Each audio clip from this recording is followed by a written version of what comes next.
Iya, shalom saudara, kita boleh berjumpa kembali di hari ini. Saya percaya kita semua dalam keadaan baik, sehat, dan luar biasa. Semakin hari kita boleh semakin merasakan anugerah Tuhan. Kalau kita dengar hati yang lapang, berarti kalau kita bicara tentang tanah lapang, yang ada di bayangan saudara tentang tanah lapang itu sesuatu yang apa? Luas ya, yang gede, yang besar. Berarti kalau bicara tentang hati yang lapang, berarti hatinya luas ya. Saking luasnya ya, kepahitan tidak terlihat, amin. Kekecewaan tidak terlihat. Karena begitu banyak tempat di hati kita ya. Jadi orang yang hatinya lapang itu ya, hatinya itu luas banget ya. Kalau hatinya cuma kecil, disakiti dikit sudah ciut ya.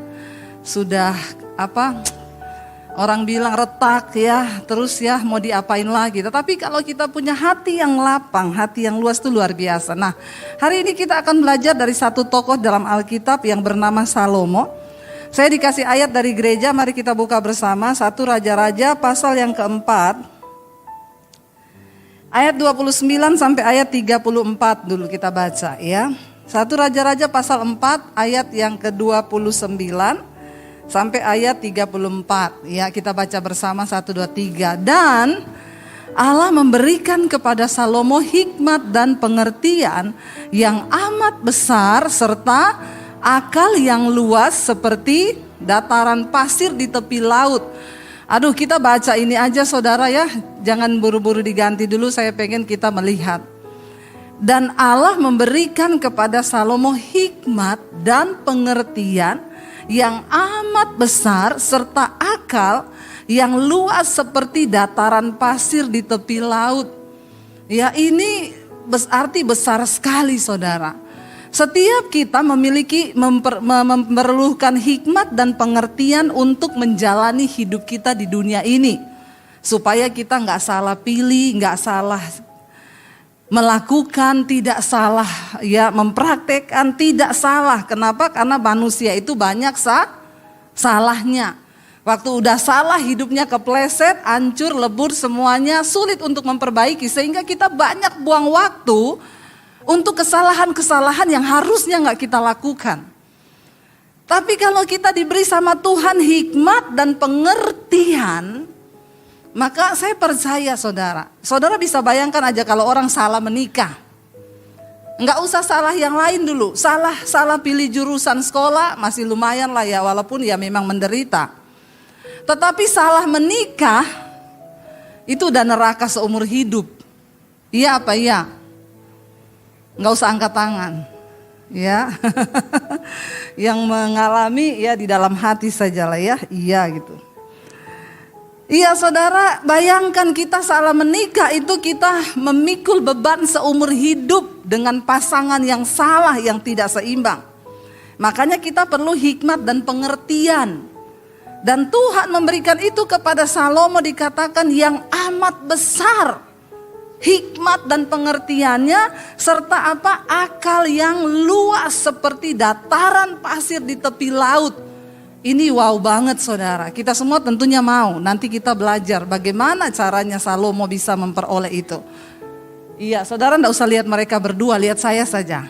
Jangan gagal Iya, jangan gagal fokus, dia cuma geser-geser itu alat-alat enggak penting. Lalu ayat yang berikutnya 30 kita baca. Sehingga hikmat Salomo melebihi hikmat segala Bani Timur dan melebihi segala hikmat orang. Padahal zaman itu yang terkenal pintar itu orang dari Bani Timur dan orang Mesir. Mereka terkenal saudara ya, hikmatnya, kepandaiannya. Tetapi Salomo diberikan oleh Tuhan sehingga hikmatnya melebihi mereka ini semua.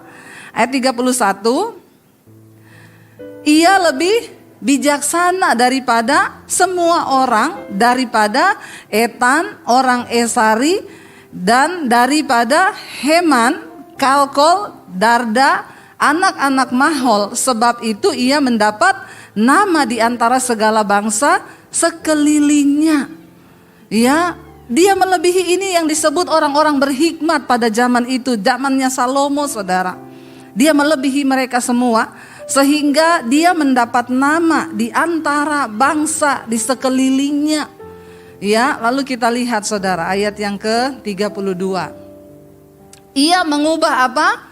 Mengubah 3.000 amsal dan nyanyiannya ada 1.005. Jadi kalau saudara baca Alkitab, ya di dalam Alkitab itu ya di Mazmur ada itu lagu-lagunya itu rata-rata lagu-lagu pujian yang diambil tadi itu dari lagu ciptaannya Salomo, ciptaannya Daud saudara.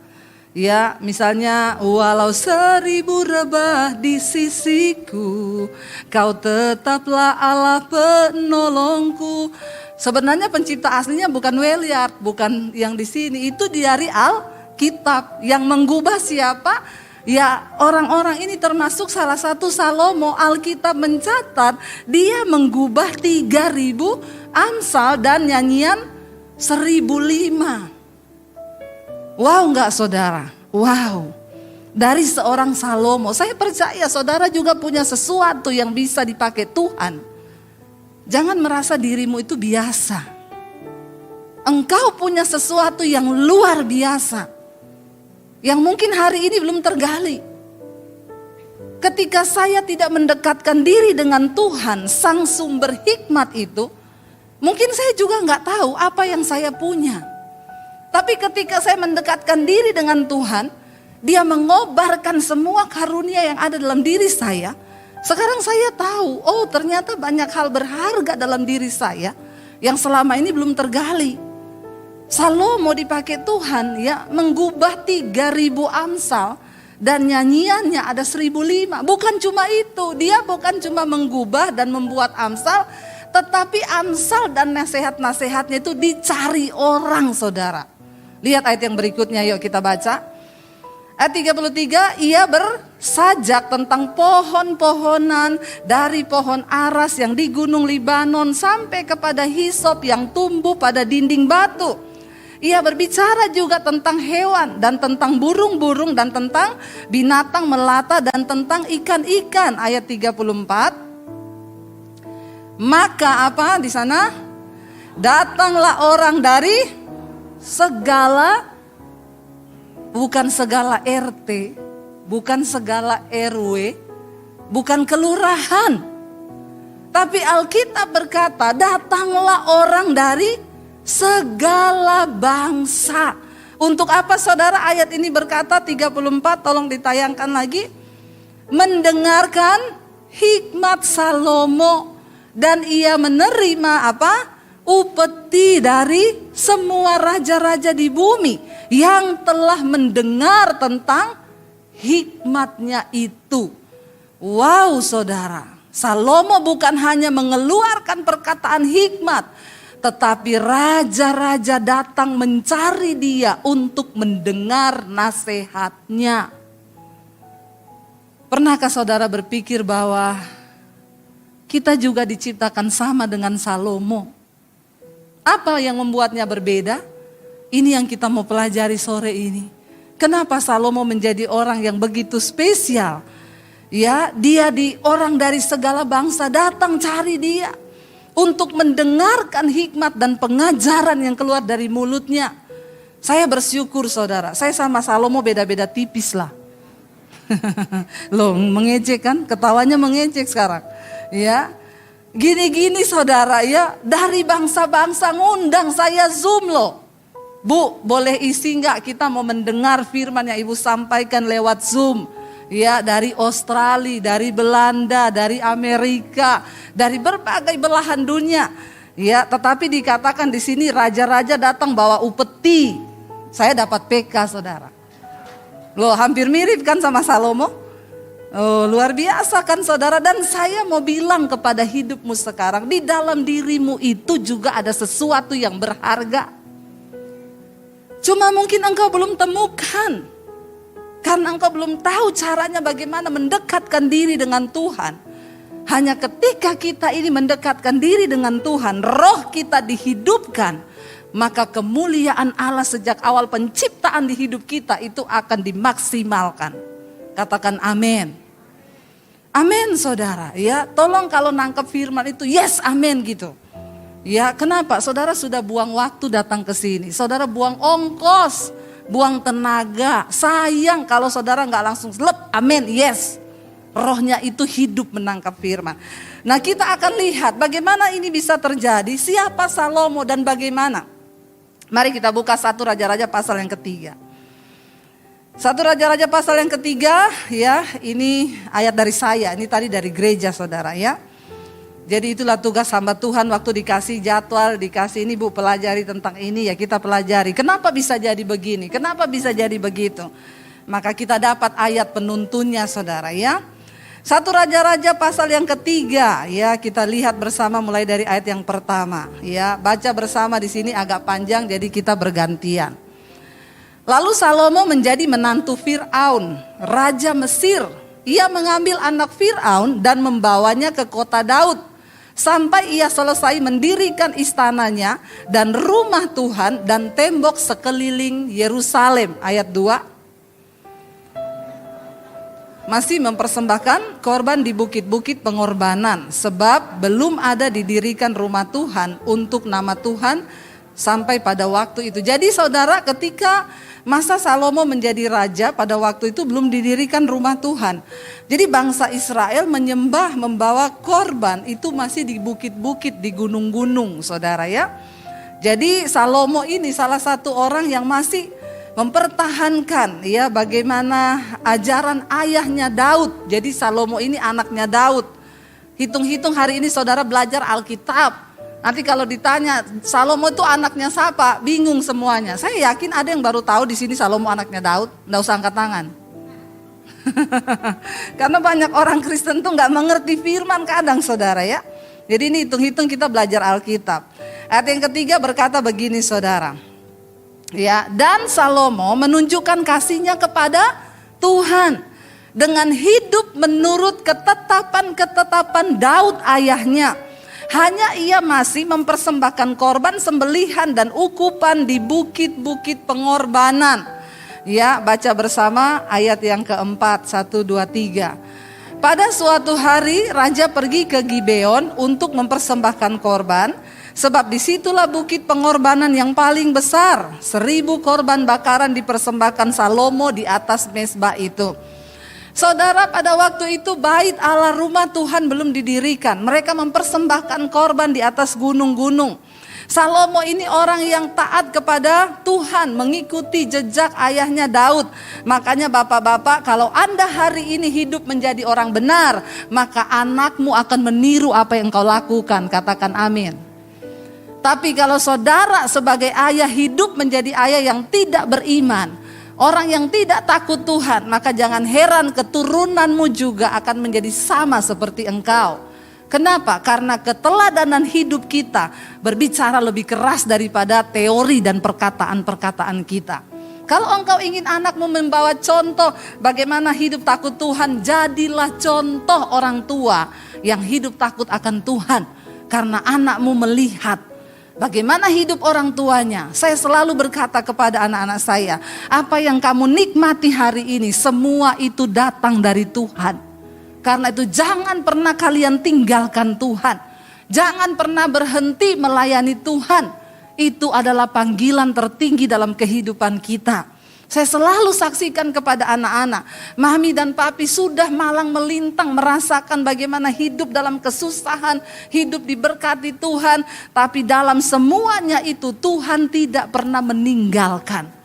Bagikan kisah hidupmu bersama dengan Tuhan kepada anak-anakmu. Itu yang dilakukan oleh Daud kepada Salomo. Sehingga Salomo taat. Ketika dia datang ke Gibeon, itu salah satu bukit ya pengorbanan untuk membawa persembahan yang terbesar. Ayat tadi berkata Salomo bawa berapa saudara korbannya?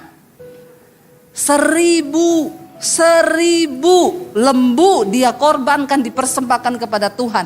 Saudara bisa bayangkan berapa banyak 1000 korban hewan itu satu peternakan. Disembelih, dipersembahkan untuk Tuhan. Mau tahu kenapa Tuhan tidak hitung-hitungan memberkati Salomo? Karena Salomo juga tidak pernah hitung-hitungan dengan Tuhan. Dia belajar memberi yang terbaik, bukan hanya hidupnya, tetapi apa yang dia miliki. Saudara, hari ini kita tidak pernah tahu sampai kapan batas umur kita, usia kita. Saya berapa waktu lalu dapat telepon dari seorang ibu, ya. Dia ini sangat kaya, saudara, punya banyak harta. Bu Debbie, saya baru menemukan channel ibu 1 tahun terakhir. Saya rindu, Bu, melayani Tuhan. Selama ini saya tidak mengerti. Saya hanya pakai uang saya, harta saya untuk saya habiskan bagi diri sendiri. Tapi saya baru tahu hidup melayani Tuhan, Bu. Saya mau memberi hidup dan juga harta bagi Tuhan. Tapi sekarang saya divonis dokter kena kanker stadium akhir, kanker otak. Ibu tolong doakan saya, Bu. Kalau saya sembuh, saya mau melayani. Niat hati dan kerinduannya timbul untuk melayani Tuhan. Tapi sayang Tuhan berkata lain. Sekarang dia sudah dipanggil Tuhan. Dan tidak mendapat kesempatan. Apa yang dia rindukan untuk terwujud. Tapi kita percaya dia sudah bersama dengan Tuhan. Saudara, hari ini selama kita diberikan kesehatan. Tadi pagi saya pelayanan di Kelapa Gading, di cabang sana. Ya, ada ibu-ibu di lift ketemu saya, dia bilang, Bu Debbie tuh hebat ya. Saya bilang, Tuhan, Bu, yang hebat. Kenapa ibu bilang saya hebat?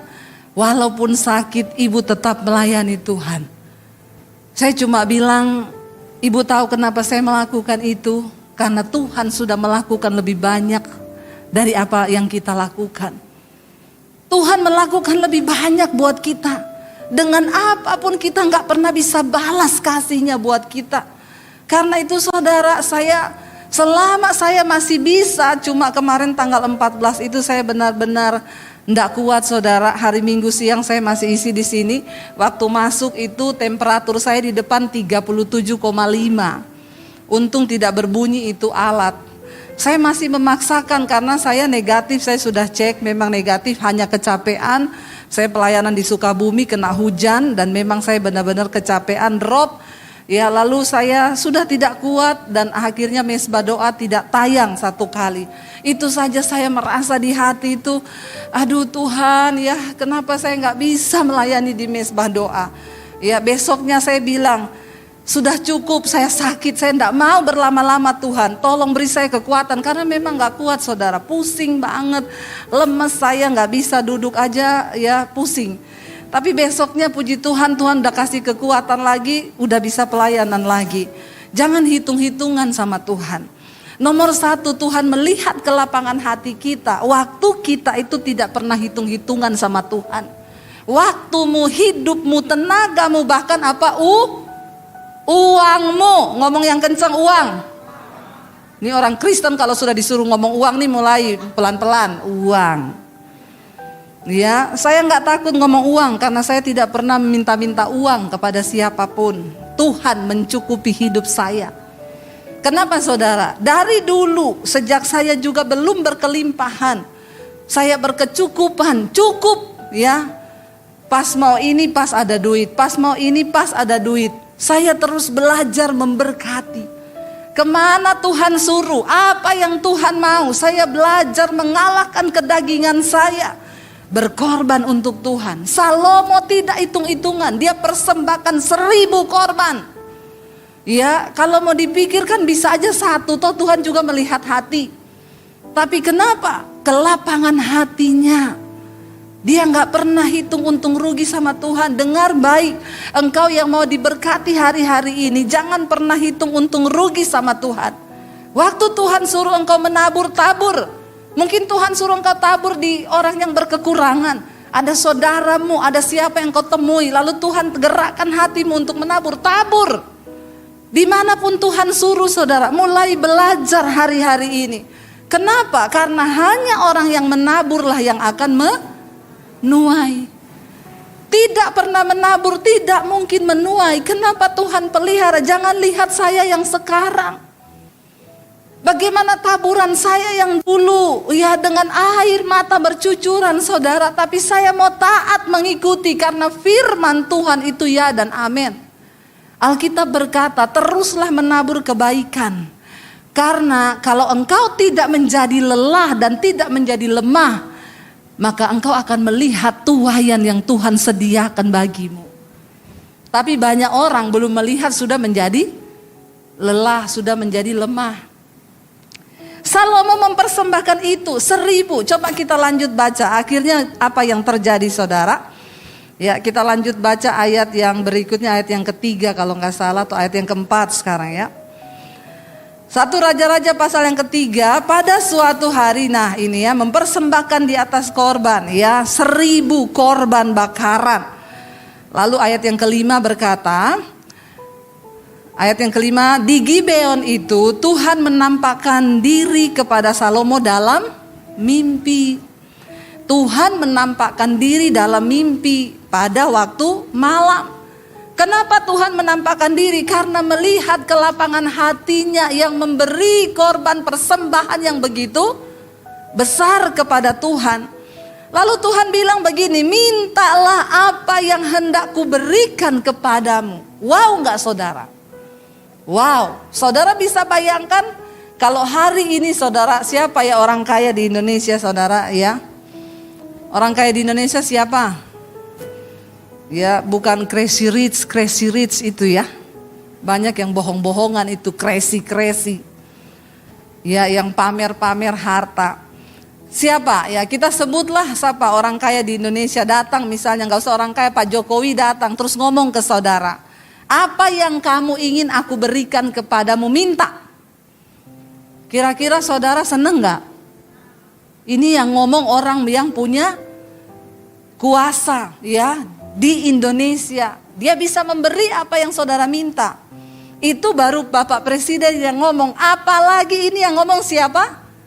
Tuhan, Raja di atas segala raja, yang menciptakan dunia ini. Itu wow banget, dia Allah yang sanggup melakukan segala perkara. Lalu dia datang kepada saudara dan berkata, mintalah apa yang hendak kuberikan kepadamu. Kira-kira kalau saudara ditanyain sama Tuhan begini, apa yang saudara minta nomor 1? Jangan niru-niru Salomo. Apa adanya, gak usah pencitraan. Yakin saya, minta rumah 5M. Wah, minta 10M. Yakin saya, gak ada yang sifatnya rohani pasti. Itu sudah pasti terjadi. Terbukti dengan yang masuk di HP saya ini konseling puluhan ribu. Banyak yang saya hanya baca tidak saya balas. Kenapa? Orang Kristen itu minta ampun ya. WA saya, Bu doakan ya, 1, suami saya nama ini supaya berhasil dalam setiap proyek-proyeknya. Ada proyek di sini, proyek di sini, proyek di sini, proyek di sini. 2, anak saya supaya berhasil dalam studinya. Saya dalam hati saya, ini orang Kristen hebat bener ya. Minta didoakan aja saudara. Makanya saya malas baca dan saya tidak balas. Nanti kalau yang begitu gak dibalas WA saya, oh ibu pilih-pilih kasih ya, yang dibalas cuma orang kaya. Saya balas, emang saya tahu kamu kaya apa miskin dari mana? Emang kamu WA saya pakai saldomu? Maaf saudara ya, kadang-kadang orang Kristen itu udah buta kebenaran, kurang ajar lagi. Bener, saya mau ngomong ini, kalau depan saya baptis ulang, saya rendam 15 menit nih orang. Ya, saya bilang ibu bertobat, maaf saya tidak balas WA ibu. Ibu jangan titip doa sama saya, ibu doa sendiri buat suamimu. Doa buat rumah tanggamu. Bukan doa saya yang didengar Tuhan, doa ibu yang sungguh-sungguh dengan air mata datang kepada Tuhan. Makanya saya berkata tidak ada pendeta hebat, gak ada dokter hebat, yang ada Tuhan yang hebat, yang sanggup menjawab doa-doamu. Saya tidak mungkin berdoa bagi suaminya ibu. Omong kosong kalau ada pendeta berdoa menangis buat suamimu. Siapa? Coba ngomong. Titip formulir doa, biar mau didoakan di Israel lagi. Kalau engkau sendiri tidak datang sama Tuhan, sorry saudara, engkau bodoh di dalam iman. Makanya saya bilang jangan datang sama pendeta. Gak ada pendeta menangis buat suamimu. Apalagi saya suruh menangis, Bu, nama suami saya James. Ya enggak mungkin saya nangis, Tuhan, James, Tuhan. Ngapain saya nangis buat suamimu? Saya tidak mencintai suamimu. Jadi saya tidak mungkin menangis buat dia, yang mencintai itu kamu, amin. Kayak gini-gini diajari loh, orang Kristen itu bingung gak saudara? Bingung. Apalagi kalau Tuhan datang dan tanya apa yang kamu minta. Oh, dia bawa semua proposal proyek suaminya. Makanya yang kayak begini-begini tidak mungkin Tuhan jawab. Saya aja lihat apalagi Tuhan. Benar gak saudara? Kita udah belajar minggu yang lalu, Tuhan menyembunyikan diri. Korban orang fasik, kekejian bagi Tuhan. Apalagi doa-doanya yang gak penting, gak mutu saudara. Waktu Salomo ditanya Tuhan, Salomo, apa yang engkau minta untuk aku berikan kepadamu? Apa yang Salomo minta? Coba kita lihat ayat yang berikutnya. Ayat yang ke-6 saudara ya. Apa yang Salomo minta di sana, dia bilang begini. Lalu Salomo berkata, engkaulah yang telah menunjukkan kasih setiamu yang besar kepada hambamu Daud ayahku. Sebab ia hidup di hadapanmu dengan setia, benar, dan jujur terhadap engkau. Dan engkau telah menjamin kepadanya kasih setia yang besar itu dengan memberikan kepadanya seorang anak yang duduk di tahtanya seperti pada hari ini. Yang pertama Salomo jawab langsung apa? Tuhan, terima kasih. Aku bisa ada di tahtaku hari ini semua karena anugerah-Mu. Itu datang daripadamu. Mari kita menyadari, orang yang punya kelapangan hati menyadari tidak ada satupun dari hidup kita yang kita dapat dari kekuatan kita.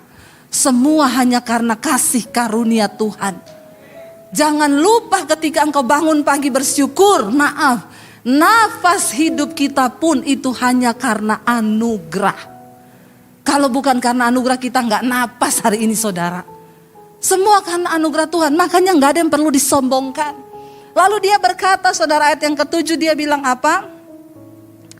Ayat yang ke-7, maka sekarang ya Tuhan Allahku, engkaulah yang mengangkat hambamu ini menjadi raja menggantikan Daud ayahku, sekalipun aku masih sangat muda dan belum berpengalaman. Salomo menyadari saudara bahwa dia bisa ada di tahtanya hari ini itu semua karena Tuhan yang mengangkat. Bagaimana kita bisa diangkat Tuhan saudara? Bagaimana engkau bisa ada padamu posisimu hari ini itu semua karena Tuhan. Gak ada yang kita dapat dari kekuatan kita. Ya, jangan berkata aku ini memang dari dulu udah kaya karena 7 turunan dari papaku itu kaya. Semua yang hari ini engkau punya itu dari Tuhan. Bahkan Salomo mengakui di hadapan Tuhan, aku masih terlalu muda dan tidak ada pengalaman apa-apa. Orang yang hatinya lapang dengan rendah hati mengaku di hadapan Tuhan, Tuhan, tidak ada kepinteranku, tidak ada pengetahuanku, bahkan pengalamanku. Aku hanya mau bergantung kepada Tuhan saja. Lalu ayat yang berikutnya, ayat yang ke-8, dia berkata di sana, demikianlah hambamu ini berada di tengah-tengah umatmu yang kau pilih. Suatu umat yang besar, yang tak terhitung dan tidak terkira banyaknya rakyat di Israel. Salomo dipercayakan menjadi raja. Ayat yang ke-9. Maka apa? Ini yang dia minta sama Tuhan. Baca sama-sama 1, 2, 3. Maka berikanlah kepada hambamu ini apa? Hati yang paham untuk menimbang perkara, untuk menghakimi umatmu dengan dapat membedakan antara yang baik dan yang jahat. Sebab siapakah yang sanggup menghakimi umatmu yang sangat besar ini? Salomo gak minta kaya. Salomo gak ngomong, Tuhan tolong kokohkan tahtaku 17 turunan. Enggak. Dia gak bilang, Tuhan berikan aku kemenangan dalam setiap perang menghadapi bangsa-bangsa, biar prajuritku gagah perkasa. Enggak. Di saat orang lain berpikir membangun sebuah bangsa itu harus kekuatan militernya yang unggul, Salomo sadar betul sebagai seorang raja dia membutuhkan hikmat dari Tuhan. Dia membutuhkan hati yang bisa menimbang dan paham. Bapak-bapak, tidak ada satupun dari engkau hari ini yang bisa menjalankan bisnis dan usaha pekerjaanmu tanpa hikmat dari Tuhan. Duduk di kaki Tuhan, berlutut rendahkan diri di kaki Tuhan dan katakan, Tuhan, aku tidak mampu, aku butuh hikmat-Mu. Kalau engkau mau melihat peninggian dari Tuhan, engkau harus merendahkan diri di kaki Tuhan. Maka Dia akan membuka jalanmu, saudara. Salomo berkata, Tuhan, aku ini tidak punya kepengalaman. Yang aku minta cuma satu, hati yang paham untuk menimbang segala perkara. Supaya aku tidak salah menjatuhkan hukuman atas rakyat ini yang besar ini. Aku minta hati yang paham untuk membedakan mana yang baik, mana yang jahat. Salomo mengerti banget dengan betul bahwa untuk membangun sebuah bangsa, maka rajanya, pemimpinnya harus bisa membedakan mana yang jahat dan mana yang baik. Kalau sudah tidak bisa bedakan mana jahat, berarti yang jahat dianggap baik, yang baik dianggap, itu parah, saudara. Kan cuma dua aja. Makanya dia minta hati itu, saudara. Lalu ayat yang berikutnya kita lihat di sana Tuhan menjawab apa? Lalu adalah apa? Baik di mata Tuhan, bahwa Salomo meminta hal yang demikian. Mari kita introspeksi diri, saudara, hari ini apakah doa-doa kita itu baik di mata Tuhan? Yang kita minta sekarang ini, atau cuma baik di mata kita? Ya, kalau itu baik di mata Tuhan, berarti kita mendapatkan perkenanan Tuhan.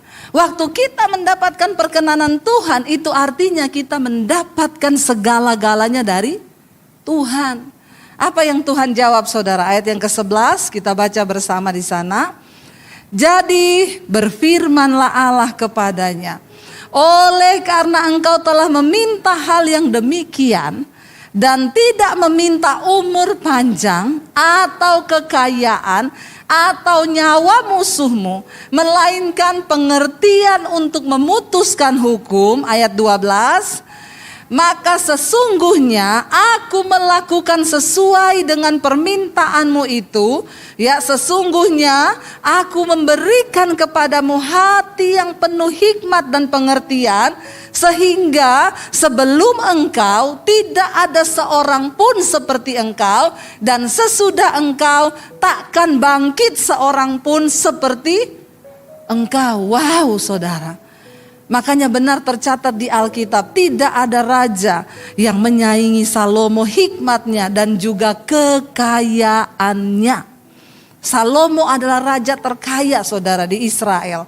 Lalu kita lihat ayat yang ke-13, apa yang Tuhan jawab kepada dia. Dan juga ini yang luar biasa, garis bawahi 1, 2, 3. Dan juga apa yang tidak kau minta, aku berikan kepadamu, baik kekayaan maupun kemuliaan, sehingga panjang umurmu, takkan ada seorang pun seperti engkau di antara raja-raja. Waktu Salomo tidak meminta yang aneh-aneh, waktu Salomo tidak meminta sesuai yang keinginan dagingnya, tapi dia meminta sesuai yang sesuai kehendak Tuhan. Maka Tuhan berkata, Tuhan akan berikan dia hati yang penuh hikmat. Dan bukan cuma itu, apa yang tidak kau minta, aku berikan kepadamu. Berulang kali saya mau berkata kepada umat Tuhan, Tuhan itu maha tahu. Nggak usah didikte dengan doa-doa kita yang alay lebay. Tuhan lebih tahu apa yang kita butuhkan. Kita hanya cukup meminta apa? Saya tuh kalau berdoa nggak pernah bawa proposal doa, Tuhan suami saya satu. Enggak. Satu pokok doa saya yang saya selalu minta sama Tuhan. Tuhan, aku minta perkenananmu atas hidupku. Karena semua yang saya lakukan tanpa perkenanan Tuhan akan menjadi sia-sia. Soal suami diberkati, suami diberi takut Tuhan, anak-anak diberi takut Tuhan, itu Tuhan yang tahu. Apa yang tidak kau minta, yang engkau rindukan di hatimu, itu Tuhan tahu. Yang terpenting minta dulu sesuatu yang sesuai dengan kehendak Tuhan. Salomo meminta sesuai yang kehendak Tuhan. Makanya Alkitab bilang, apabila engkau tinggal di dalamku dan firmanku di dalammu, mintalah yang engkau inginkan, maka aku pasti akan memberikan. Kenapa Tuhan memberi jaminan itu? Karena orang yang tinggal dalam Yesus dan firman-Nya dalam kita, orang ini pasti meminta sesuai yang kehendak Tuhan. Dia pasti meminta sesuatu yang sesuai dengan kehendak Tuhan. Dan kalau kita meminta sesuai yang kehendak Tuhan, maka hal itu pasti akan diberikan. Dan Tuhan bilang, bahkan yang tidak kau minta, yang tidak kau doakan, ditambahkan sebagai bonus, kekayaan, kemuliaan. Bahkan Tuhan bilang, setelah engkau tidak ada lagi raja yang seperti engkau dalam catatan bangsa Israel. Saudara, mari biar ini membuat kita mengerti hari-hari ini, saudara, ya, apa yang Tuhan mau dari hidup kita. Apa yang Tuhan ingin dari hidup kita. Orang yang lapang dada itu, orang yang selalu hidup dengan rendah hati di hadapan Tuhan. Dia tidak pernah berpikir untuk keinginannya sendiri. Orang yang lapang dada itu orang yang tahu betul apa maunya Tuhan. Sehingga dia itu meminta sesuatu yang sesuai dengan keinginan dan kehendak Bapa. Mari kita menyadari di hidup ini bahwa hanya Tuhanlah yang sanggup menuntun hidup kita. Hanya Tuhan yang sanggup jadi jalan keluar dalam hidup kita. Hanya Tuhan yang sanggup untuk memberikan jaminan kepastian. Saya mau bersaksi kepada saudara, firman ini bukan omong kosong. Firman ini bukan dongeng. Firman ini ya dan amin. Dan bukan cuma itu, saya mau bersaksi kepada saudara. Hari ini saya sedang mengalami apa yang Tuhan janjikan itu kepada Salomo, itu pun saya sedang menikmatinya hari-hari ini. Saya melihat bagaimana Tuhan membuka pintu-pintu. Sesuatu yang mustahil, tidak ada yang mustahil waktu Tuhan bekerja. Cuma satu, ketika engkau capai perkenanan Tuhan. Saya selalu memberikan gambaran. Memasuki dimensinya Tuhan itu gambarannya seperti roket yang sedang ditujukan keluar angkasa. Ketika roket itu sedang berusaha melintasi gaya atmosfer bumi, itu gaya gravitasi bumi. Dia memakai tenaga yang super, ya, powernya itu harus super dikeluarkan benar-benar. Kenapa? Dia sedang berlawanan dengan gaya gravitasi bumi yang ingin menjatuhkan, tetapi dia harus naik. Itu segala kekuatannya dia kerahkan. Bahkan banyak roket yang gak kuat meledak di tengah jalan. Tapi ketika dia berhasil menembus gaya gravitasi bumi, saudara, di sana ketika engkau sudah memasuki perkenanan Tuhan, engkau mendapatkan hatinya. Salomo mendapatkan hati Tuhan. Karena dia tidak meminta sesuatu yang berdasarkan keinginan dagingnya sendiri. Dia mendapatkan hati Tuhan. Bukan cuma apa yang dia minta, bahkan yang tidak dia minta. Kita tahu anak-anak kita tuh kalau minta kepada kita, saudara, lalu mendapatkan hati kita. Apa yang dia tidak minta pun kita akan berikan. Itu kita yang orang tua di dunia. Anak saya tuh 3, yang satu tuh kalau minta ya, kayak motor ngegas. Itu saya paling jengkel, saudara, ya. Minta sepatu, mam sepatu ya, nanti ketemu di tangga, mam sepatu, ya, bukan lihat suasana yang tepat, waktu yang tepat. Di meja makan pun, mam sepatu loh, Dalam hati saya malah saya cerewet banget, gak usah beli, gak jadi. Kenapa? Dia gak dapat hati saya. Ya, tapi anak saya yang satu tuh nek ngomong, mam sepatuku sih sudah sobek. Kalau mami punya uang, punya waktu, beli ya. Ini anak, saudara, gak minta. Tapi dia dapat hati saya. Dia gak maksa saya, tapi dia dapat hati saya. Saya bilang nanti malam kita cari sepatu ya. Bukan cuma sepatu mami beliin kamu, apa yang kamu mau beli. Kenapa? Dia dapat hatiku. Tuhan tuh begitu. Jangan cuma datang sama Tuhan minta, bawa urusan masalah. Sesekali duduk di kaki Tuhan dan bilang, Tuhan, apa yang harus aku lakukan untuk menyenangkan hati-Mu? Apa yang Kau mau dari hidupku Tuhan? Supaya aku hidup menyenangkan hati-Mu Bapa. Waktu Engkau duduk dan meneteskan air mata seperti itu, saya percaya saudara, hati Tuhan pun luluh atas hidupmu. Betapa seringnya dulu saya menangis di kaki Tuhan. Saya cuma bilang, saya tidak peduli dengan perasaan saya Tuhan. Hancurkan saya terus, sampai Engkau dapati aku berkenan di mata-Mu. Dan hari ini, saya mendapatkan perkenanan Tuhan itu. Saya cuma bisa berkata, wow, wow, wow. Begitu terheran-heran melihat apa yang Tuhan buat saudara. Semuanya hanya semudah Dia berfirman. Dia balikan keadaan demi keadaan demi keadaan. Hidup ini terlalu singkat untuk kita sia-siakan. Saya undang para imam musik maju ke depan. Mari saudara, ambil bagian, ambil waktu. Jangan cuma datang bawa persoalanmu terus kepada Tuhan. Tapi duduk sesekali di kaki Tuhan. Dan bilang, Tuhan bicara kepadaku apa yang Kau mau aku lakukan. Supaya aku menyenangkan hati-Mu Tuhan. Waktu engkau dapatkan hati Tuhan. Saya percaya saudara, Tuhan disenangkan. Kita bangkit berdiri bersama, kita nyanyi, Bapa sentuh hatiku, ubah hidupku Tuhan.